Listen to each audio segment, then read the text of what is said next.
it's Lisa from budgetequestrian.com, and today I'm going to share with you what I do in the winter time to get my barn ready when there's a big winter storm coming or when the temperature is going to get really, really cold. Just like the rest of you, this past week we were anticipating really, really cold weather coming in. What I wanted to do was get my barn ready to go when that happens so that my horses won't suffer and I don't have to fuss with a lot of extra work.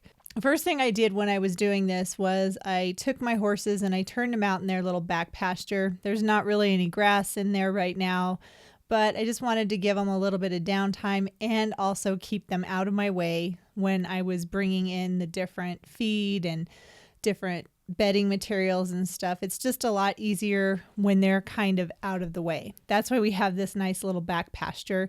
So what I do first is I grab my hose. This is one of those hoses that collapse down. And they're really, really lightweight. This is a 100-foot hose. Unfortunately, it isn't long enough to reach the barn, so we actually have to connect it to a regular hose. It's really lightweight and it's really nice to use. It does take a little bit longer because the hose circumference isn't as big as the regular hoses. I actually tie it to the corral panel.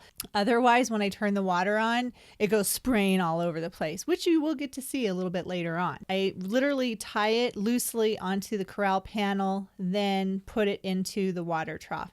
I want to make sure that they have access to fresh water, so this is something that's really important. This is the first thing that I do when I'm getting ready for winter or a big snowstorm is I make sure that they have a full water tank because it's a lot easier to do that when it's not snowing or below zero outside.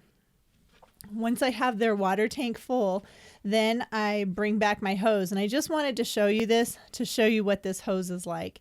And it's very, very light. And like I said, this is a 100-foot hose, and I think this cost me around $80, but it was well worth it because 100 feet of hose is going to fit in that bucket, which makes it really nice to bring into the house. All of the water sprays out of it. Like you can see in the video, it goes all over the place. So you don't want to have it near you. Otherwise, you're going to get soaking wet. You just pick it up and put it in the bucket. And 100 feet of hose fits in that bucket and weighs next to nothing. This is really nice to have during the winter, so we can keep it in either our house or in the garage so it doesn't freeze. That way we have a hose that's ready to go and it's not frozen and we don't have to blow it out. Put it in a bucket and there you go. I actually went to the feed store in preparation for this snowstorm. Got the horses their grain, got some straw, and I got some large flake wood chips, which is really nice. Then I have to put it in the barn, so I cheat and I drive the truck into the horse pasture area. And again, that was one of the reasons why I kept the horses out back, because then I can leave the gate open and they aren't going to be in my way and they're not going to get hurt. So after I unload the grain and the chicken feed, then I have to put the shavings and the straw close by so I can make the horses' stalls up. And driving the truck to the stalls is a lot easier than carrying it, and it just makes more sense. What I do first is clean their stall down to pretty much nothing. That's just sand that's in there right now. And then I use either sweet PDZ to absorb the odors or baking soda.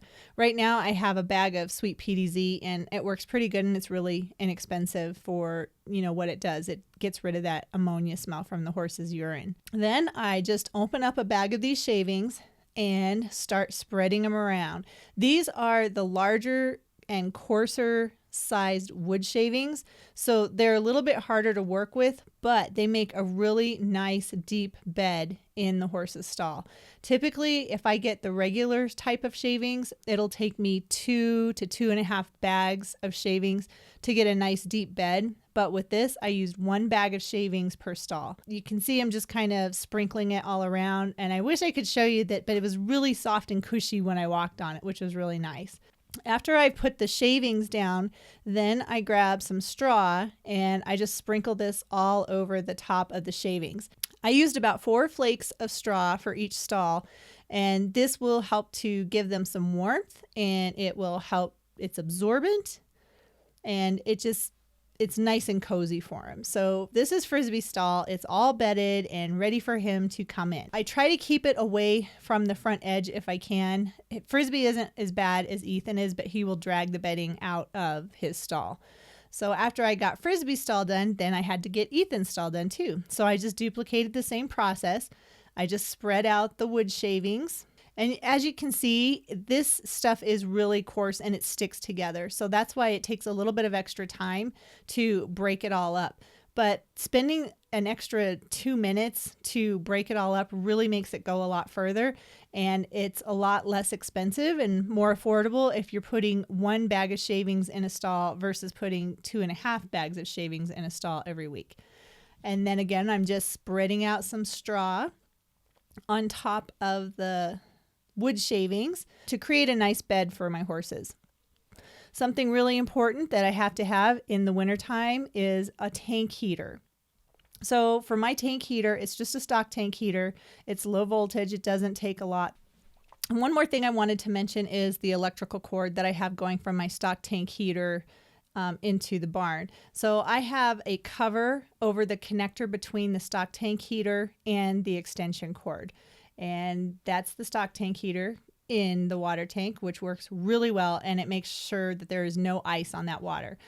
So now my stalls are all ready to go. The horses have hay, and most important thing that I'm going to do for them, since it is going to get so bitterly cold, is I am going to put on their blankets. I also give them extra hay during the nighttime hours because I want to make sure that they have something to do, and it helps to keep them warm because it keeps them heated like a little furnace. So what I do is just grab their blankets and put them on. When I put their blankets on, I usually start with attaching the leg straps first. Then I go around and do the tummy straps, and then I do the straps around the front. And my horses are very good usually about this, so I usually do it while I'm feeding them, and then they're happy. Ethan got his blanket on first, and now it's Frisbee's turn to get his blanket on. And I don't know if you can see it, but in the front, the padding has been ripped out because Frisbee is really hard on his blankets. This is why I only put the blankets on when it's going to be really cold or if it's going to be wet and rainy or snowy, because I don't want them to get chilled. And they do, they can go in and out of their barn as they please into the elements, or they can stay in the barn, which they like to go out into their pens a lot. So again, I do the back leg straps first, then the tummy straps, then I do the front, and then tuck them in for the night.